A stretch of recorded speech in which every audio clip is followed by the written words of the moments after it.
Hey everyone, welcome to my channel. My name is Kayla. Today I'm going to show you how to do this eye look using a slightly different shade from the inspiration photo, which I'll post right here. I'm using more of a baby blue tone instead of a mint green. And I'm going to go through and show you how I got the skin to look more like a cute blush effect with a highlight on the nose and also a plump lip without using a lip liner.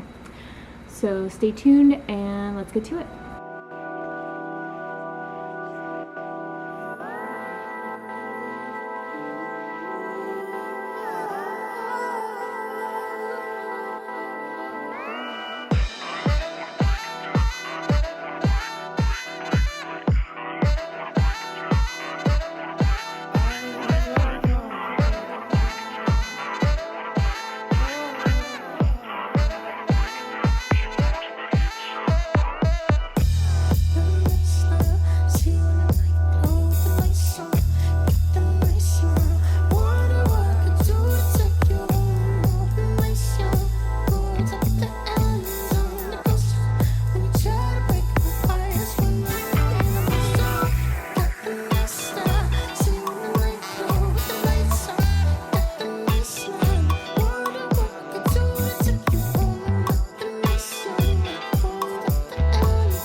Thank you all so much for watching my video. Hope you enjoyed and were able to recreate this look for yourself.